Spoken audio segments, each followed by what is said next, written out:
Okay, Prabhu, you please read. Okay, Prabhu. Acting for Krishna, the essence of bhakti. This devotional service is a sort of cultivation. It is not simply inaction for people who like to be inactive or devote their time to silent meditation. There are many different methods for people who want this, but cultivation of Krishna consciousness is different. The particular word used by Srila Rupa Goswami in this connection is anushilana, or cultivation by following the predecessor acharyas. As soon as we say cultivation, we must refer to activity. Without activity, consciousness alone cannot help us. All activities may be divided into two classes. One class may be for achieving a certain goal, and the other may be for avoiding some unfavorable conditions. In Sanskrit, these activities are called pravritti and nivritti, positive and negative action. There are many examples of negative action. For instance, a diseased person has to be cautious and take medicine in order to avoid making his illness worse. Those who are cultivating spiritual life and executing devotional service are always engaged in activity. Such activity can be performed with the body or with the mind. Thinking, feeling, and willing are all activities of the mind. And when we will do something, the activity comes to be manifest by the gross bodily senses. Thus, in our mental activities, we should always try to think of Krishna and try to plan how to please him, following in the footsteps of the great acharyas and the personal spiritual master. There are activities of the body, activities of the mind, and activities of speech. A Krishna conscious person engages his words in preaching the glories of the Lord. This is called kirtana, and by his mind, a Krishna conscious person always thinks of the activities of the Lord as he is speaking on the battlefield of Kurukshetra or engaging in his various pastimes in Vrindavan with his devotees. In this way, one can always think of the activities and pastimes of the Lord. This is the mental culture of Krishna consciousness. Similarly, we offer many services with our bodily activities, but all such activities must be in relationship with Krishna. This relationship is established by connecting oneself with the bona fide spiritual master, who is the direct representation of Krishna in disciplic succession. Therefore, the execution of Krishna conscious activities with the body should be directed by the spiritual master and then performed with faith. The connection with the spiritual master is called initiation. From the date of initiation by the spiritual master, the connection between Krishna and a person cultivating Krishna consciousness is established. Without initiation by a bona fide spiritual master, the actual connection with Krishna consciousness is never performed. This cultivation of Krishna consciousness is not material. The Lord has three general energies, namely the external energy, the internal energy, and the marginal energy. The living entities are called marginal energy, and the material cosmic manifestation is the action of the external or material energy. Then there is the spiritual world, which is a manifestation of the internal energy. The living entities, who are called marginal energy, perform material activities when acting under the inferior, external energy. And when they engage in activities under the internal, spiritual energy, their activities are called Krishna conscious. This means that those who are great souls or great devotees do not act under the spell of the material energy, but act instead under the protection of the spiritual energy. And any activities done in devotional service or in Krishna consciousness are directly under the control of the spiritual energy. In other words, energy is a sort of strength, and this strength can be spiritualized by the mercy of both the bona fide spiritual master and Krishna. In Chaitanya Charitamrita by Krishnadas Kaviraj Goswami, Lord Chaitanya states that it is a fortunate person who comes in contact with a bona fide spiritual master by the grace of Krishna. To one who is serious about spiritual life, Krishna gives the intelligence to come in contact with a bona fide spiritual master. And then by the grace of the spiritual master, one becomes advanced in Krishna consciousness. In this way, the whole jurisdiction of Krishna consciousness is directly under the spiritual energy, Krishna, and the spiritual master. Very nice. So here, this is more about the Guru Tattva. So mercy of both bona fide spiritual master and Krishna is required. Without mercy, we cannot make progress. We'll be just stuck in one place. So this is not a mechanical process. This is a based on mercy of the spiritual master. Spiritual master takes pity on the disciple and he will engage him in certain ways that is helpful for the disciple's advancement in Krishna consciousness.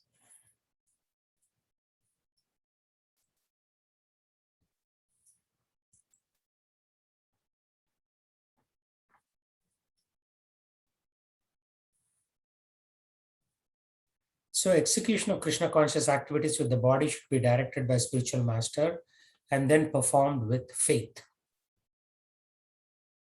So the spiritual master will dictate what we need to do. So it will be different for different people. But of course, not on a day-to-day basis. Like for example, recently Guru Maharaj wrote to me and said, okay, yeah, you should work with Siddharsham to make that farm success project success, right? So it's like that. Some high-level milestones, directions could be given. And when you follow those milestones and directions, you will get the benefit of the mercy. So the spiritual master is showing mercy to us by giving those high-level directions. And then we have to act on it. The cultivation of Krishna consciousness is not material. Not material. That's it. We are marginal. So we do material activities when we are acting under inferior or external energy, which is Maya. And we engage in the activities of the internal spiritual activities. There's activities of Krishna consciousness. Most of the time we are working under Maya. But once in a while we may work for Krishna. Gradually, the hope is that you will reduce your material activities and increase your spiritual activities. So all activities should be in relationship to Krishna. And that relationship is established by connecting. So we have to connect to the spiritual master, who is a representative of Krishna in the disciplic succession. Right? So we have to connect to the parampara. So Krishna conscious activities with the body should be directed by spiritual master and performed with faith. The connection with the spiritual master is called initiation. So from the date of initiation, the connection is established. So we are initiated. So our connection is there with the spiritual master and indirectly to Krishna. Now we have to act in that platform of that connection and not act under external material energies. The Krishna conscious person engages his word in preaching the glories. This is called Kirtana. So, Shravanam, Kirtanam. Kirtanam normally we think of in terms of chanting the holy name. But this Kirtan is beyond the chanting of the holy name. We have to preach the glories of the Lord. Krishna is like this, Krishna is like that. Right? We have to preach it to the general population for us to make progress. You cannot make progress without preaching. Simple. Most of the progress comes from preaching, which means you should come to Nagar Sankirtan. Right? I go out every Saturday. I'll go out tomorrow also. You should come to the Nagar Sankirtan, and then when you do it in the mood of preaching, that, oh, I'm trying to teach other people so that they can also get benefited, then we will make progress. Otherwise, not possible. It will be very slow. It will take thousands of lifetimes. But if you do the formula that is prescribed by Prabhupada, then we can move much faster. So thoughts and questions on that one.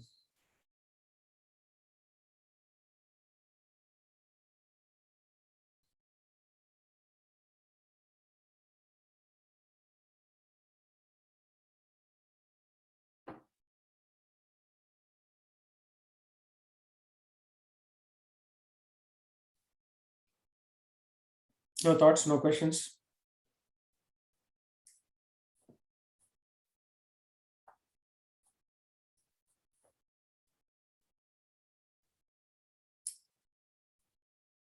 Sahana has a question to me. Yeah, go ahead, So Sahana. how do we incorporate like Krishna consciousness when we're doing schoolwork or office work? Yeah, so when you're doing schoolwork, technically you're putting Krishna consciousness on hold and you're doing that activity, right? So after you finish school, then again you should re-begin your Krishna conscious activities. Or you dovetail your school activities for Krishna, but then not everybody can do it, right? Like when you're learning physics, how is that Krishna conscious? It's not. So for temporarily, you are not Krishna conscious, but after that, you can again be Krishna conscious. Best thing is to devote all your time for Krishna, which is possible if you start at a young age and then you don't have many um, attachments, right? You don't have a family to maintain, things like that. For those people, it is very easy. But for the mass majority, it is not easy.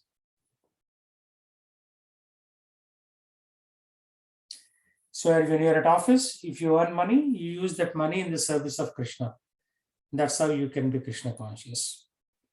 But again, not many people can do that. They'll have big, big mortgages on their house. As a result, they may be unable to be Krishna conscious while at work. Or using the money that is generated by working. As a result, again, it will be pretty slow. The progress will be slow. So there is no clear way. One definition is called Yukta Vairagya. You are dovetailing your school or office in the service of Krishna, which is easy to say, very difficult to do. As a result, what happens? Things don't go as well as planned. Things will start collapsing. You think, okay, I will go to the temple this evening to do something, and your work will suck you in, so you cannot go do it. So a lot of people misuse this principle of Yukta Vairagya also. They say, yeah, I am going to work for Krishna in the office. Okay, so you may get a lot of money. You'll only use a small 1% for Krishna, 99% for yourself. Then it's not real Krishna consciousness, right? If the whole idea is, yes, I will work for Krishna, means you have to really work for Krishna. So that's a challenge.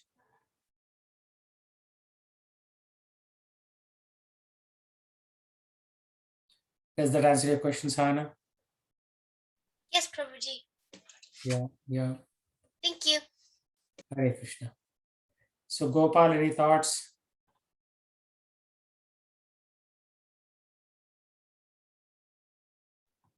I joined little late, Prabhuji, but I got the last one. Okay. So if you really want to be Krishna conscious, then you have to preach. That's what Prabhupada's message is, which means we have to go on Sankirtan every Saturday. I mean, technically you should go every day, but it's not possible. So you go at least once a week.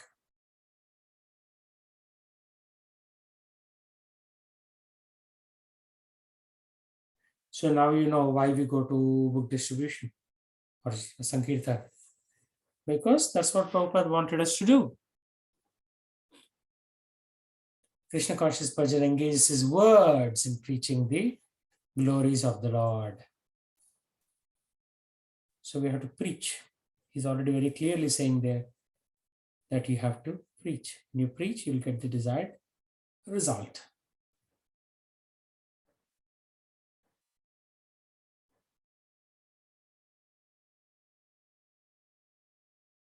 So what are we going to do for preaching?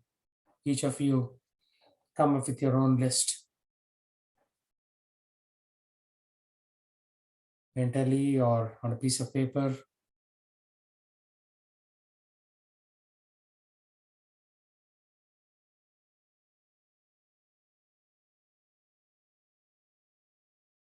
Okay, since we have a less audience today, I would like to conclude there and we will meet next week. Is that okay?